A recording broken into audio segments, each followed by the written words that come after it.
Wait, do you think that poop comes out of vaginas? Well, yeah. I Yeah. mean, that tracks. It's exciting stuff, Delta. Hearts gather round, it's Delta Work, and I want you all to check out Courtney Act's new show, R&R, where she tackles the world's biggest issues with some amazing guests. It's a new mom show, and it's all sponsored by Factor. Get started at factormeals.com/verydelta50off and use code verydelta50off to get 50% off, plus free shipping on your first box. Oh. Mom!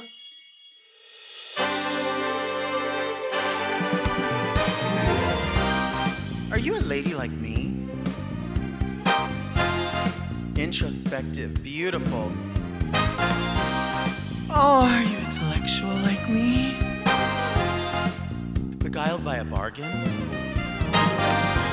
You like wild times? Oh, like me? Are you serving the community like me?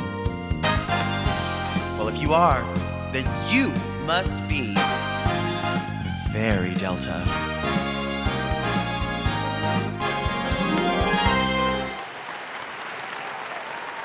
Our guest today is terminally delightful. She's the multi-talented force, and she is BenDeLaCreme. Hello. Hi, thank you for being here. I'm so happy to be here. I'm glad we could finally make this work. I know, I'm excited you're here. Yeah. You have, we say multi-talented force because you have always several irons in the fire.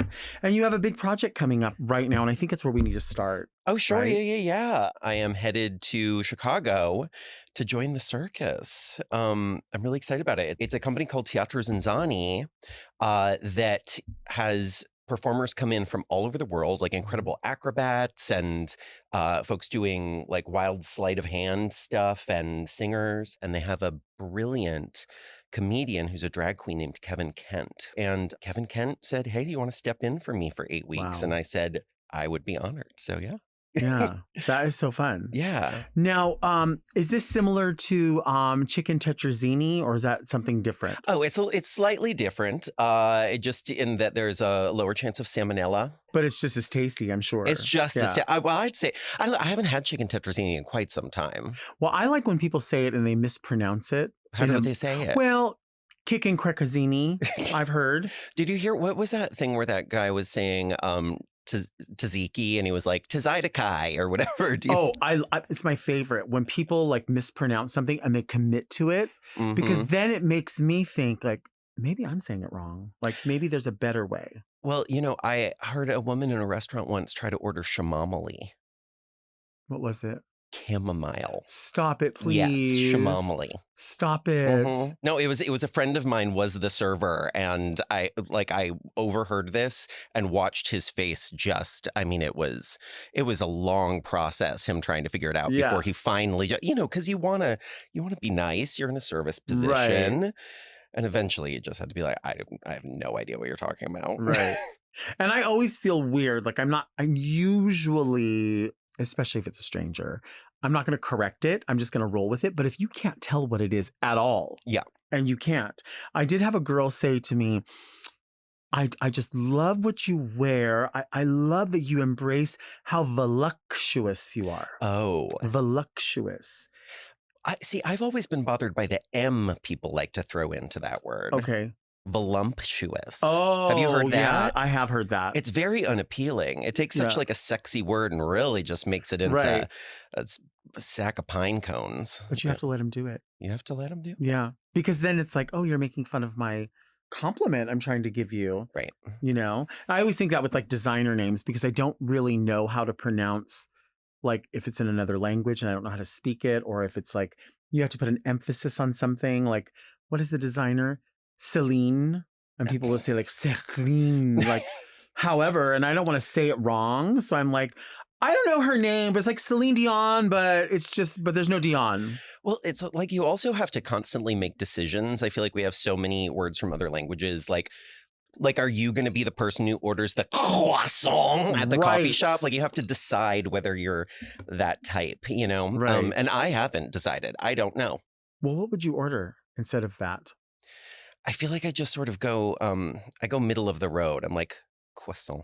Like, okay. you know, like I'm not like crescent, cross, you know. Hmm. I feel like people lean into that hard R or they go Right. full like, See, I usually would just be like, can I have a bran muffin? Because I feel like that's in my wheelhouse. you just avoid it altogether. Well, and I'm irregular. Like I need the bran. Yeah, you know what I yeah, mean? that will help. Yeah, well, when for you sure. get old, one day you'll be old. I mean, I'm working on it. No, you're just a baby. We're all working on it. We are all working Slow on march to death. What'd you say? Slow march to death. Oh, I like that. That's all it is. Straight out of the womb, dying from the beginning. What about DeLa and Delta? There's just a T in the middle of it. That's it. That's true. That's crazy. Why don't people get us confused more? I think because a lot of people, they confuse me with Kylie Sonique Love. And so, you know what I mean? I think it's a lot of times I have blonde hair, and if it's not that, if I had black hair on, they might think. You know, I always, people are always assuming I'm a Colby. It's like, yeah, Yep. I get it. I get it. because your hair's snatched back, right? Yep. You just, I can tell you use the front of your own hair and then sometimes sneak a little piece on the back. Just occasionally, just one of those little like 90s clip-ins. Okay. I am a major Christmas fan. And I shoot myself in the foot all the time when I've not gone to see your holiday show, because I know how hard the two of you work on that. It is lauded. It is like cemented into the queer community.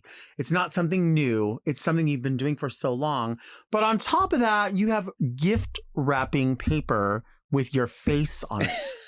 That's crazy to me. Well, it's real. I mean, I feel so lucky that this thing has taken off in the way that it has, because I have always felt that drag and the holidays go so hand in hand. One of the first live shows that I ever saw that like blew my mind and really helped me understand what drag could be was I was 18 and I was living in Boston, and I saw Varla Jean Merman do Holiday Ham.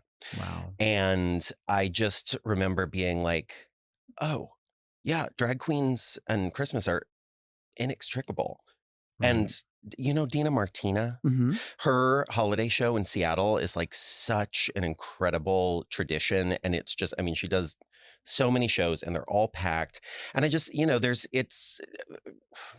Christmas is camp. Right. You know, it's so I've always loved it, and I always have had a rough time with Christmas. And so I think the idea of like creating queer space at Christmas feels really important to me. So yeah, when Jinkx and I started this, it was kind of just an experiment. You know, we were like, did it in a few cities and smaller venues, and kind of we're like, I don't know, let's put this out there, see if anybody likes it. And then it just blew up, and I just couldn't be happier about it. You know? I mean, it's just so exciting. And like you say, Christmas is such a campy time, but such a hard time for so many people because there's so many religious overtones, and then there's family obligations. There's so much noise, finance. You know, oh, how many gifts did you buy? $2. Yeah. $2 is all you get. Nope. But we'll Protect have 30 the over dolls. here. Yeah. No, very, very true. But it's like Christmas is so campy. It's so silly. It has such another meaning. And I think even for people who regard it as such a religious time, they're not really doing anything so religious. Well, that's the thing. People get bizarrely, suddenly non-secular at Oh, Christmas. yes. It's like people who never talk, like suddenly are singing songs that are about Jesus's birth, but like without really even thinking about it, just because it's like what we do, you know? Right. I think that's so bizarre as well. Yeah. I mean, it's really like we've got so many bizarre, like a you know, this bearded man that lives at the North Pole, but we have all this lore about him. I was just doing I do an Easter show now because it just really covering my Christian bases, and and it's really like dealing with like the Easter Bunny and those things. So bizarre. And they don't even have, the Easter Bunny doesn't even have a story. Where does he live? What the fuck is he up to? Just a rabbit. Yeah. No reason. He's right. And like we all get these baskets, but he doesn't have any reindeer. He doesn't have like, how is he doing that? We haven't explained any of it, and we're just fine with it. Right. I don't know. Did you ever take pictures on the Easter Bunny's lap when you were a kid? No. You never did that? No, and I always am jealous when I see those kids crying on those terrifying rabbit laps. But no, I don't remember that being a thing when I was young. Did you? Oh, we always did. Really? Always. It was like my favorite thing to do that and go see Santa as well. Oh, I mean, I always was. Yeah, Santa was always a thing. My dad used to play Santa. Really? Yes. Was he a skinny Santa or like No. a belly Santa? He was a big belly, white bearded Santa, and that was all that's the his real best. deal. He had a real beard, real everything. I mean, I like to be inclusive and hold the space, but I need a big bellied Santa. We need a big belly Santa. Especially if we've created in our mind what if Jesus can be Skinny people don't need more opportunities. right. I know, I 1,000% agree. If Jesus can be Kenny Loggins, like then Santa Claus can be this big fat jolly person. Agreed. But there's so much also like fetishizing Santa. There's a lot of people that do that. Yeah. Because he's a bear. Well, also like my Instagram suggested for you, I have a bizarre amount of like hypersexualized cartoon illustrations that show up. I'm not sure what I did to deserve that. Listen, I'm not mad at it. But yeah, a lot of like sexy fetish Santas pop up every year. Really? Yeah. What else shows up in your Explore? I don't know that we should talk about that. I think we should. My Explore is it's like drag. It's people talking about like higher states of being and how to center yourself and consciousness. That's good. And butts. And butts. And butts. I think that seems really balanced. Thank you. It really does. Now that I'm saying that out loud, I'm like, yeah, that's a good spread. Right. Yeah. What does mine have? Mine has Dollar Tree recipes that I'm never going to make. Okay.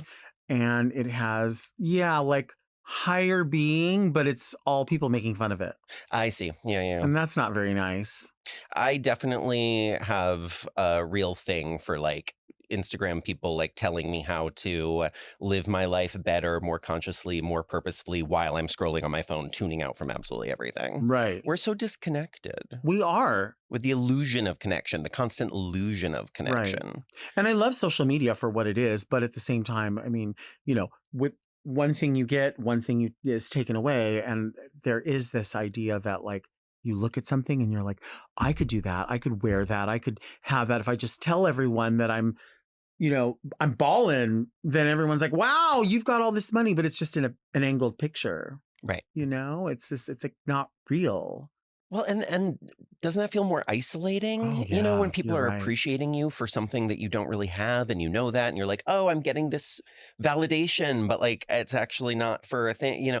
I feel like that's something that I'm hoping will come out of the disaster we're living through today, is that I do feel like I see people making more of an effort to prioritize like being in the same physical space as somebody, because it's just true. not the same. I feel like we were all so conditioned to Zoom and whatnot over the pandemic.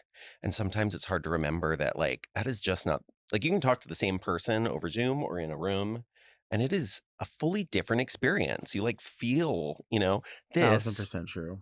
This feels like something. This. Yeah. This. What is the one boob? Wonk, wonk. That is what it is. This one. Oh, Jocelyn. She's from my original season. She is from your season. Yeah. Love her. Wow. She's an angel. It's so funny because we talking about this idea of like comparing one another. I think even with drag, like, people see Drag Race and many people are raised on Drag Race. And so in their mind, it's like, if I can just get on Drag Race, that means I'm doing really good drag. Right. And it's like, you can do really good drag without the reality show. If you want it, that's great. And enjoy yourself and have a good time. Because as somebody who's, without that, I would not be having any of the opportunities that I have. Yeah. And I'll always remember that. But you can still do really cool shit. You and I have been doing drag long enough that I don't feel like everything used to be framed as a competition in the world of drag. It could just be like, oh, you're doing this weird, interesting thing. I'm doing this weird, interesting thing. And, and I do think that I think it's a bummer that like some younger folks who are exposed to drag now see it as always like, well, I have to be the best at all of it. I have to be the best drag queen. And it's like, well, I don't know that it needs to be that kind of competition in the real world, Right. I don't think it leads to better drag when you're trying to like outdo someone else. Right. How do you come up with this idea for shows? Because this is not something new for you. I mean, you've done a million different things. When you think of a show, is it like sparked by something from childhood? Is it you saw a movie and you went, that scene reminds me of a whole new thing? Yeah, that's actually a good point. I feel like I oftentimes see things and I'm like, I was so excited about this and I wish it had been this other thing, so I'm going to make that. I used to do a Halloween show in Seattle for like 4 years or something, and it was a little bit based on, have you ever seen, Rankin Bass who do the Rudolph Yeah. animations? Yes. They have one Halloween one called Mad Monster Party. Yes. Have you seen it? Yep. And it's such an exciting like visual and premise. And then you watch it and you're like, I am so bored. And so that Halloween show was really like, well, this is just what I wish they'd done. So right. Okay. there are definitely things that come from that. Yeah. And then there's also just things that I'm like, when I made a show about Dante's Inferno, which is so random, I'd never read it. I was like, oh, cabaret, hell has all these circles. They all have different sins. That feels like a cabaret show. Let's do that. And then I had to read the book. And then I was like, oh, this is way more intense than I thought. But that leads to some interesting stuff. You just like go down the wormhole. Yeah. Yeah. Yeah. Especially, doing holiday shows this will be our 8th year. Once you start really scraping the resin out of that holiday idea, you're just like looking for anything left banging around in your skull. And the ideas get weirder and weirder and more interesting, I think. It's like you give yourself an assignment and then you just show up to whatever challenge you couldn't have predicted. And that, I feel like, yields the most exciting results. Were you raised with siblings? No. It's part of why I'm so deeply demanding. Yeah. I was thinking this. Let's take a break.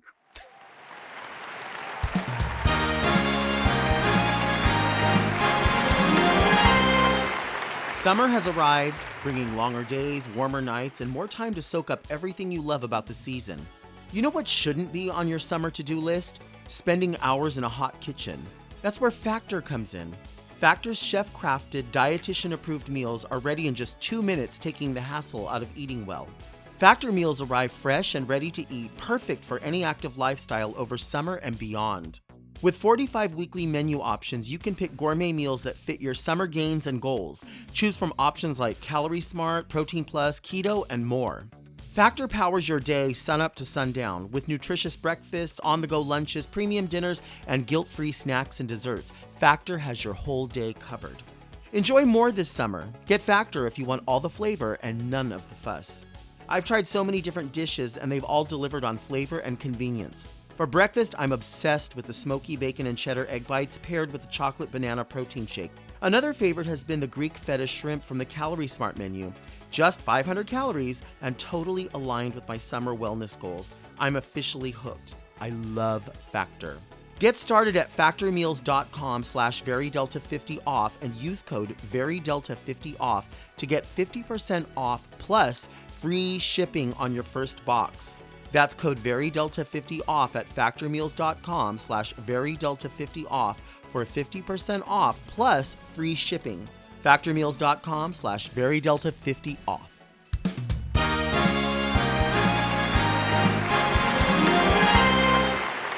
We are back with BenDeLaCreme. Before we went to break, I was asking if you were raised with siblings, and you said no. I ate them in utero. You did. Yeah. Yeah.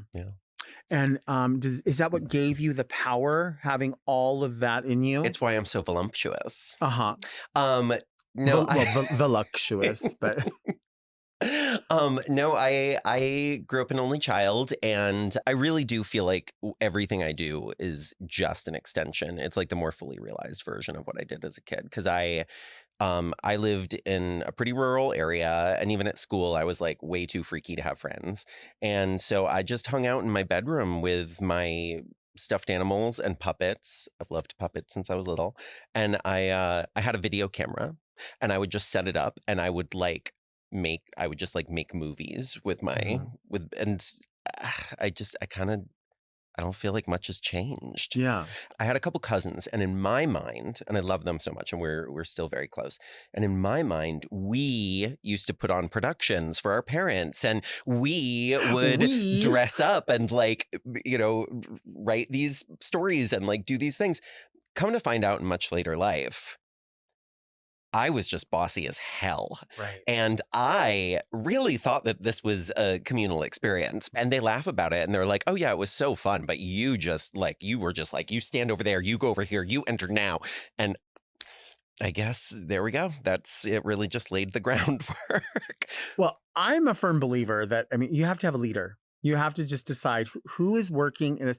And I think that's like, you put the ego aside, and granted, you were just kids, but in reality, it is a thing. And when you work in a group of people, somebody has to really be in charge, because you can't have too many people cooking. Yeah. I don't think. Oh no, I agree. I've been a part of projects where it's like not clear who is Mm-hmm. at the helm of the ship. Mm-hmm. And it's just doesn't work. Yeah, more is gonna come. You're gonna get something so much more successful if you just, and of course there can be a storyboarding and what's the idea? Okay, now you're gonna take the reins. For sure. There's nothing wrong with that. It's actually super selfish to not do that. I think I have trouble just saying things as directly as like, I am really good at that. That is something I'm like trying to get better at, just being like, I am a good leader in those ways. And then I also feel like I always have to qualify it with like, I'm such a mess in my own, like outside of work, I can't get anything done. But within a work context, I do feel like I feel clear on what needs to happen at any given moment. And I like building community in that same way, Mhm. like it's familial when you work with people intimately. Sure. It's so vulnerable, and I like that aspect of it too. I feel I relate really strongly with Kermit. Okay. Yeah, like in the original Muppet movie and Muppets Take Manhattan, it's like it's a thing where he's sort of at the helm. He's got like, he's insecure sometimes, but he always leads them in the right direction, and he builds family that way. Right. I love that about him. I love that reference. I feel like Kermit with a Miss Piggy Rising. Now, that's not astrological. What realm is that? Muppetational. Muppetational. Yeah. Muppetational. What is your astrological sign? I am a Libra Virgo cusp. I'm the first day of Libra. So, the whole, like one of the whole things with Libras is like balance. And so I very much am that person who I have to like look at everything from every angle before I make a decision about something. And then Virgos are anal and demanding. And so it's just, there you go. There you have it. Right. That's me. Huh. What are you? Aquarius. Oh. But I don't know anything more than that. Me neither. I don't know what the rising or the house of the rising sun or. I know that I go Libra, Cancer, Leo, but I don't know what that means. Wait, do you believe in past lives? I don't not. Uh-huh. Well, let's see. But I'll elaborate, and then I'll tell you whether I believe it or not. Do you ever, like, as you move through life or as a kid or whatever, is there like a time in the past or a place or something that just seems to resonate? Like for me, I'm always fascinated with Victorian clothes, Victorian things, Victorian pictures. But then I'm also super fearful of mid-century medicine. It scares the shit out of me. Mid-century medicine? Yes. So like an American Horror Story asylum, like that kind of thing. Sure. So the between the 40s and 60s. I don't think not wanting to be cut open with rusty scissors is like an odd thing. I think most people don't want that. It feels so close to me for some reason. I don't know why. Huh. Yeah. Well. Did you own a brothel at one point in your past life, you think? I mean, I would assume that probably happened at some point or will happen. Yeah, I was like, that is a retirement plan I have considered. Because at some point I'm going to have to get off these hips. So right. But I do really strongly resonate with that mid-century aesthetic. Like it really just pulls me, and I don't know why, but everything about the 50s and 60s just feels like drag to me. Oh, it all does. It all feels like drag. Architecture, the color, Technicolor itself. Oh, it really does. Yeah. It really does. You know what's interesting to me is sometimes I'll look on TikTok, and again, you look at one video and then they're like, oh, you love that video because you watched it all the way through. You're going to get nothing but that. One that pops up for me is people who get old nail polishes or old lipsticks and revive them just to see what the color really looked like. And in my mind, I always assumed it was mostly all red. Everybody wore red or a French manicure with a white pencil underneath. And that was kind of it. These people are popping up like, oh, this is from the 1930s and it's yellow nail polish and it's opal purple or what. It's so interesting. Wait, what is that? I don't understand. I mean, I don't know. It might not be super interesting to go into in depth, but I don't understand what this process is. What do they do? They just get these old bottles of nail polish that maybe somebody's selling on eBay. They crank them open. They buy this stuff to dilute them, to bring them back to life. They clean the bottle off, and then they use a fake nail to polish with it, just in case they're like, there's something in it that's no good for you, just to see what colors existed at the Wow. time. It's so interesting, the things that the things that you will scroll through, like the things people are dedicating their Yeah. hours to, which I'm like, I think is so admirable. I wish I was doing stuff like that with my off time instead of like binge watching television. Well, what do you watch? During the pandemic, I rewatched all of Bewitched. And you know what I realized? This is a project nobody would ever like. And but I was like, I want a remake of Bewitched that is all the original scripts, word for word, but not delivered as a comedy. Because it is so upsetting. Listen, I encourage all of you at home to go watch Bewitched and imagine it's not funny. Yeah. Have you ever heard of the Comet channel? No. So I found this in traveling, like you'd be in somewhere weird. So somewhere sort of Midwestern or Northeastern, I guess. And the hotels will have the Comet channel, and the screen looks like 50s, early 60s. They're like, welcome to the Comet channel.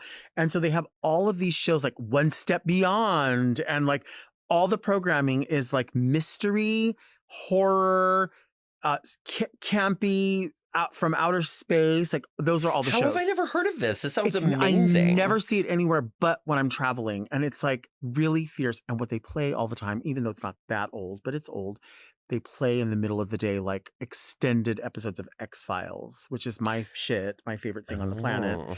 But I also love like all the old, again, One Step Beyond, Twilight Zone. Oh, I love the original Twilight all Zone. day long. Oh, all day long. It is so good. And really like those episodes that are like wait, you did one of the nurses, right? From the Yeah, and that was such an amazing look. That was fun. You did that so well. Thanks. It was so good. But that episode is like those episodes, you can watch those over and over. They really are. Okay. They hold up so well. Yeah. There's one episode, I can't remember what it was. I was watching it with Jinkx actually once, and we just couldn't stop laughing because they dubbed the little girl's voice. I don't know what was wrong with the audio, but there is a little girl like running around, and she's one of the main characters. And I don't know what was wrong with her voice, but they went in post, and some adult woman went, no. Hey, Daddy, please help me with this. Like it was. I wish I could remember what it was. Ew. It is incredible. It is so bizarre. That is so ugly. Right. And it feels like that should be what the episode is about, but it's not. Right. Did you ever watch Unsolved Mysteries? I didn't. That stuff freaked me out so much when I was a kid. The music is scary. Oh, the music is terrifying. Yeah. I was afraid of everything as a kid. Like I stopped watching TV for like a month or two when Child's Play came out because the commercial scared me so much. I was afraid I would see the commercial. So I stopped watching television. Now, the entire Child's Play franchise is one of my favorite things in the entire world. Right. Jennifer Tilly is a goddess. Oh my gosh. Don completely. Mancini is a genius. Yeah. I'm so sad the Chucky series was canceled. I was lobbying to have a cameo. I just wanted Jennifer Tilly to kill me so badly. I was thinking about She's broken. I know. I'm broken. I'm a broken doll. Unplug her and plug her back in. When you are working with Jinkx has been here before, and of course singing your praises because you trust each other so much, and that's, I'm sure, the magic of all of it. You just fit together, you know what I mean, creatively. When did you know, like, we're going to be doing this forever?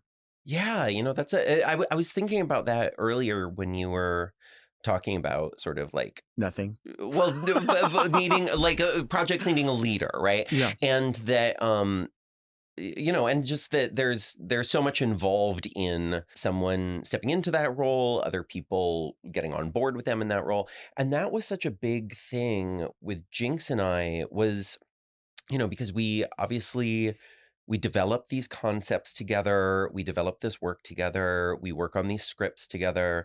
But then at some point in the process, I step into the role of director. And that is no small thing for someone like Jinkx to put her trust in me that way, where she is willing to step away and say, all right, you you take control of this thing. And that is one example of the kind of trust that I think allows us to do this. I think a lot of people are like, oh, they were best friends and then they started doing this thing together. But this thing, the challenges of it, the way you need to step in, put your ego aside, trust someone, that has made our relationship so much stronger, you know, in a very specific way. I think artistic collaborations are on par with romantic relationships in terms of like what a big deal they are, how much you put yourself on the line, you know? I think that makes so much sense. It's like, yeah, I think everybody's looking for that person who knows them at their absolute worst, but only champions their best. Yeah. You know, they know the buttons, they know the triggers, they know those things, and they want to protect them from that. And so I feel like for many people, what I think prevents them from doing a project is the ego of like, well, I have to have the say, so I have to do, and it's great working relationships and friendships hardly could ever be 50-50 all the time. Oh, yeah. No. It's 90-10. It's 70-30. It's I fit where you don't. And by relinquishing and saying, if you do be the leader, I can come up creatively in another way. It frees me. Yeah. I love watching the two of you and how you interact. And I'm watching as a fan, you know, I don't know the intricacies, but that's still something people can take away some power from that. You can watch the way other people move through life and go, it could be at least look that simple and know that these are real people.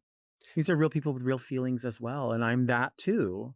Oh, yeah. You know, I mean, we really, and we talk about this very openly. Like, we like put in the work. Like we have had conflict. We still have conflict and but we put in the work. And oh God, there was something that you were just saying that was making me think of. Oh, it was who would win at mud wrestling, you or Jinkx? Oh God, well, she's not afraid to bite and claw, so you know she'd probably take me down. You know. Really? You think? No, absolutely not. Although I have the stronger legs. You have stronger legs. I do. Though. Yeah. Yeah. She's all pads. I'm all. It's all me. I call my pads my potato chips. They're like this big. But you also wear really high shoes. Like you're never not in that shoe. Oh, that's true. And that creates so much muscle and so much balance. It's true. Yeah. And I don't actually quite understand it. I used to always wear the ankle strap ones, and I have been wearing these mules for years. I've always loved the way they looked, but I didn't understand how anybody kept them on their feet. And I can do anything in these and they don't come off my feet. And it's just because my feet are just shaped like this now. Right. You know, so many years of training in the strapped ones. And now I don't know. Nothing happens. Could you wear them to the airport, you think? Well, one time Uh-huh. I was coming from Chicago, and this was very early in my Drag Race touring life, and I was partying pretty hard. You know, it happens when you first sort of experience that burst. And I was a younger lady, and I was doing a gig at Roscoe's, and it was right after season 6, and Adore was there, and Bianca was there, and we were in a hotel room. I mean, the amount that we drank was just ungodly. And I sort of came to getting out of a car at the airport the next day, and I had an assistant with me who also came to around the same time. And I was not wearing any shoes. I showed up at the airport fully with no shoes except for my high heels. Stop it. And I did not know what to do. And I was like, I mean, my head was exploding. I had to go into one of those like horrible stores and buy like, you know, the wedge like flip-flops for like, you know, $85 that have like the giant turquoise rock. Stop it. You know, and that's what I had to trot around the airport in that day. Like like a mom's sort of sandal. Yeah, you know, the airport stores where they sell like the chunky jewelry that's like almost drag but not. You did not buy those. There was nothing else to wear on my feet. I was not going to wear these shoes in the airport. At the Chicago airport? Yes. There was nothing. There wasn't a Clark's or something? Listen, Delta, this was a long time ago and I was hung over. Don't ask me to like give you the layout of the Chicago airport. I don't know what stores were in O'Hare in 2000 whatever. I actually thought you were going to say that you just put on the clear pumps and just pushed through the airport. But I mean, I think that would have been maybe more. That was more attention than I was looking for that day. I still missed the flight. I fell asleep at the gate. No. Nobody woke me up. They just right? Isn't that rude? When you wake somebody up, if you saw a hungover drag queen in smudged eyeliner and some turquoise flip flops, wouldn't you? Turquoise flip. I can see the shoe. Let's take a break.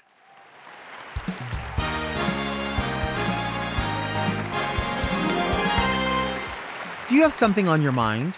Perhaps a burning question, or maybe you just need me to go off about something. Well, now's your chance.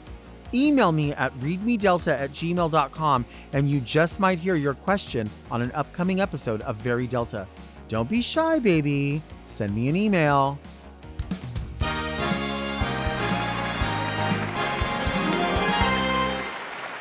We are back with BenDeLaCreme. Now, this is the part of the show we call Read Me Delta. People send in their letters, they have questions, they have queries.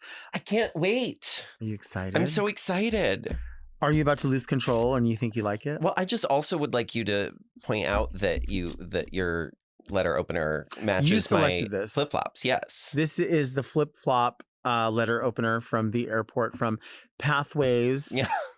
Oh, you know what? Also, every hotel will have like a restaurant called Seasons. Oh, something like that. Mm-hmm. I think they all have the same thing. My question is always, who is buying the television channels for the hotels, and why do there have to be 15 ESPNs? Oh, it is it is deeply homophobic. ESPN Classic, like you want to watch an old tennis match. No, it is an act of aggression. It is toxic masculinity at its worst.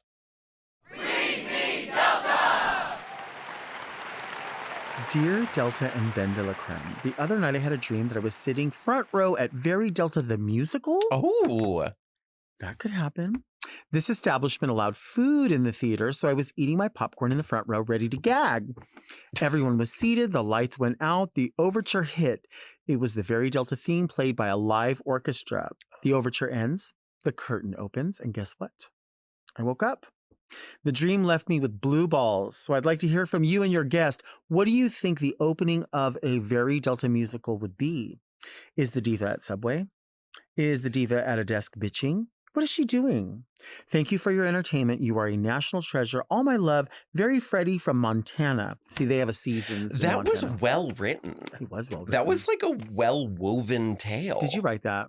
No, I would have to be several drafts in to really hit it on the head like that. I mean, I wonder how many times they rewrote this because this is so narratively solid. There was intrigue. I was at the edge of my seat. Right. Well, I wasn't because I can't move right now. Well, I don't know. You know this stuff because I don't know this. Well, I think we want to come in, right? It's like, I always like when you come in like the middle of the action, right? Okay. Where it's like, where you don't like start at the beginning, but I could see a really great moment of curtain opens, Delta is there with all of her Diet Cokes laid out ahead, or right, all of the what do you call them? The paper cups, the to-go cups, right? Like there's all of these to-go cups. You're going down the line, you're taking your sips, right? And then it turns into a musical act where it's right, like these things are rigged so that the straws are actually like that thing where you blow on them and you start making different tones. And then the dancers all enter, right? And it turns into one of those things where it's one of those choreographed cup dances, but like a really complicated one, right? So and it turns into this like big, amazing number. Because it's really fun when you have like a big musical number, but it's like sort of a very small, specific idea. Right. So it's one of those cup things where you're like moving them all down the line, right? It's like, dun, dun, dun, dun, dun, bup, bup, bup, right? And it keeps going. And then eventually the real Diet Coke gets to you, right? Because they've all been whatever other like off-brand like Dollar Tree soda, and suddenly Delta tastes the true Diet Coke. She identifies it and bursts into the biggest belted note, and that's where just everything goes crazy, right? Like the sequin curtain drops in back of you. Like now we are in Delta's like perfect Diet Coke world. We've entered. That is our gateway in. Yeah. Could it be like, could it have that feel of like, do you remember in like this, like you would see 70s and 80s when people would be like, it's the Anne Margaret hour on like, you know what I mean? And they would come out and of course it could. I love all those shows where it would just be like a standalone and it's like the comedy hour with so-and-so. And they never had another show. They just had that. Or a Love Boat kind of thing. When I picture this for you, I picture in those Anne Margaret hours or whatever. And it's also very like the Cher show had these, you know, and it's that thing where there's like, you're in a close shot of Cher and there's like one thing happening in the background and then they start to like pan out and then like all the set pieces started moving and flying in and out and we like changed the picture, right? So it's really like, yes, she's Cher and she's performing, but she's also just kind of chilling while the set does its thing around her. Right. And I feel like you deserve that. Would this be played by Madame LaQueer or Eureka O'Hara? I'm going to go, listen, I'm casting Megan Mullally. I love it. I love Megan it. Mullally. I love it. As I love Delta. It. And I see it. I see it too. I see it. We don't even, I mean, the wardrobe would, I could just give her this. I think that this is already, this is pre-qualifying for a Tony nomination. I think so. Yeah. I'm ready 5. for it. I'm ready for it. I love the world that. is too.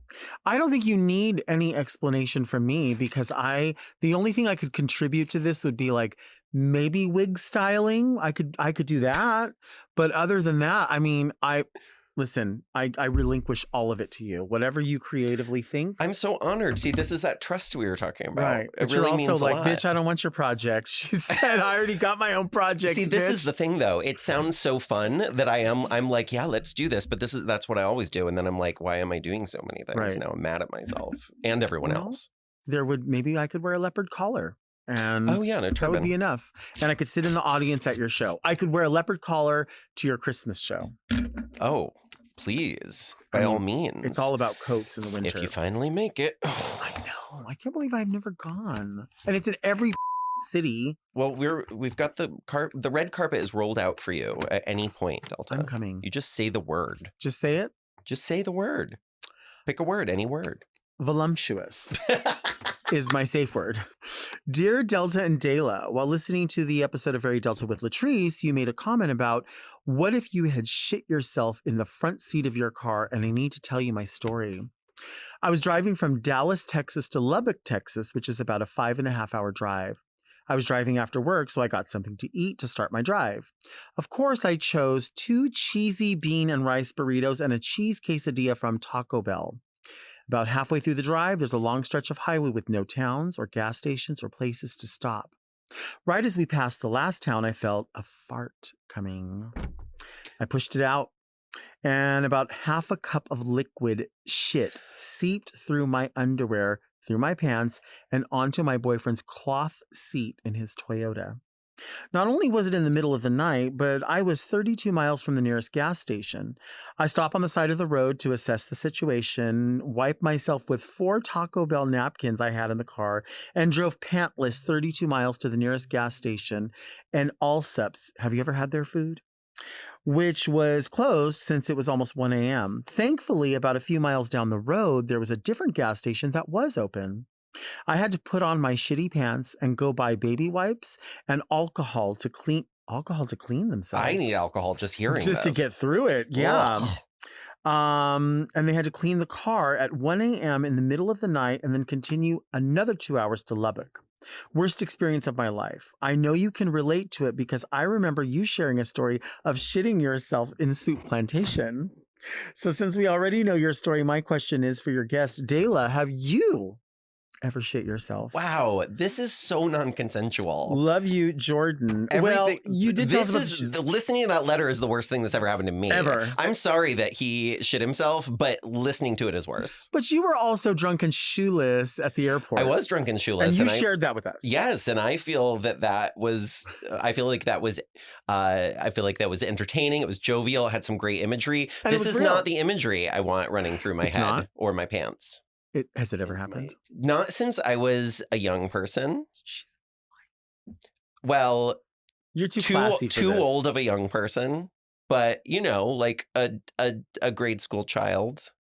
I regard you as a very classy person. So even if you were lying to me, I would never spill the beans. Well, no pun intended. Yeah, no, I'm not going to go into further detail on that. You're not. And You're honestly, this is a hate crime. This letter is a hate crime. It was really violent. There should, like, if there were white powder in this envelope, I would have liked that better. Right. Have you ever been to a Souplantation before?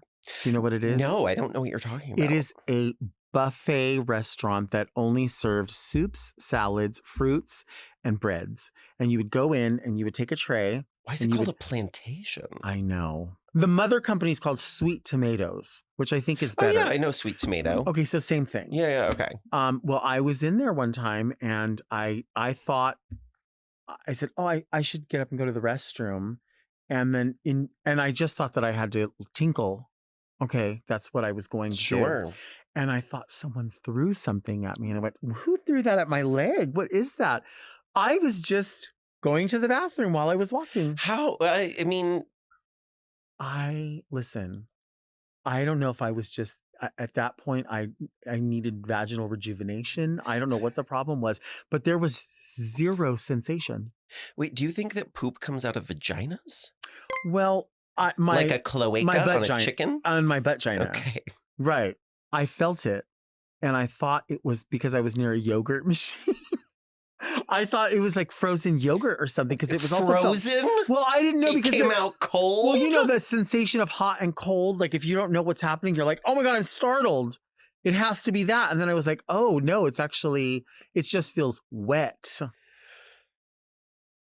I had to go home in the car. I had to walk. You have to go home now. I do have to go home now. I've actually been making brown as we've been sitting here. I know. Well, at least you have the desk, though. I know. I mean, anything could be going on under there. Well, there's so much going on here.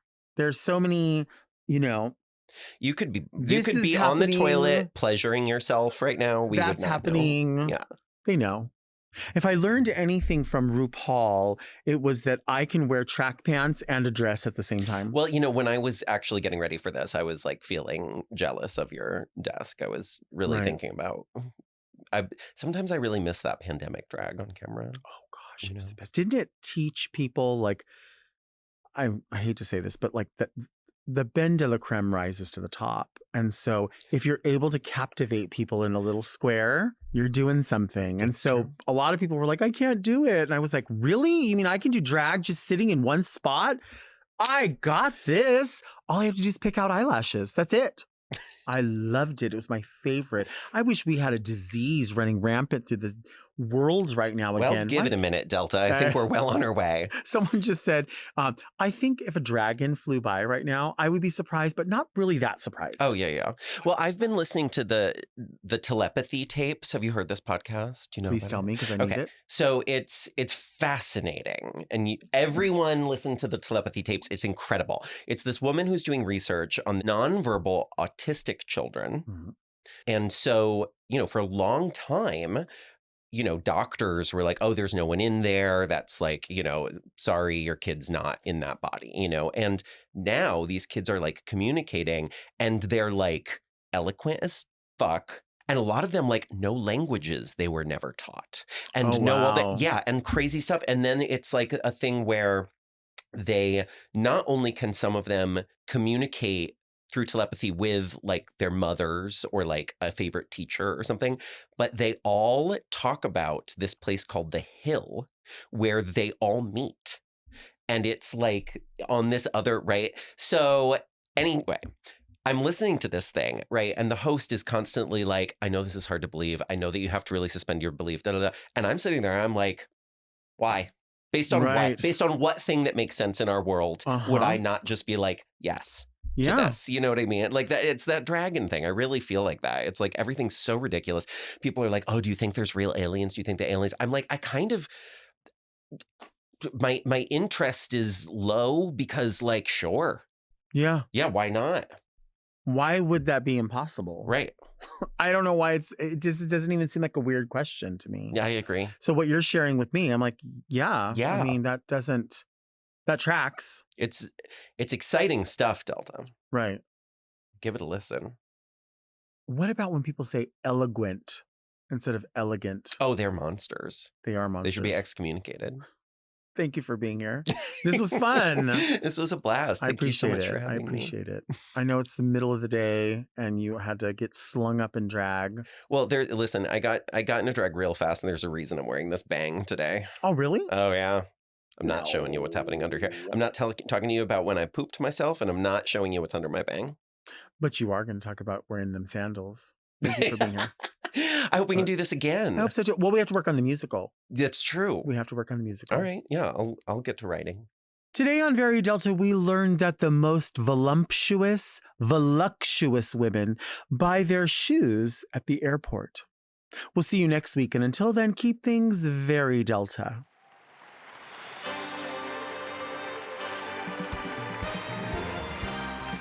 Very Delta is produced by Moguls of Media, aka Mom. Hosted by Delta Work. Produced and edited by Doug Robertson. Technical direction by Danielle Mitchell. With original theme music by Will Pitts. Media and design support by Stone Cold. And set design by Eris Sevilla. Executive produced by Alaska, Willem, Big Dipper, Camille Stennis, and Joe Cilio. Recorded at Forever Dog Productions.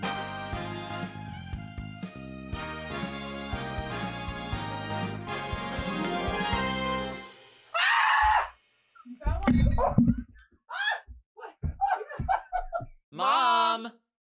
Watch Very Delta uncensored, ad-free, and a day early by subscribing to Mom Plus Gold. Sign up today at mompodcast.plus for premium content, including weekly episodes of more Very Delta.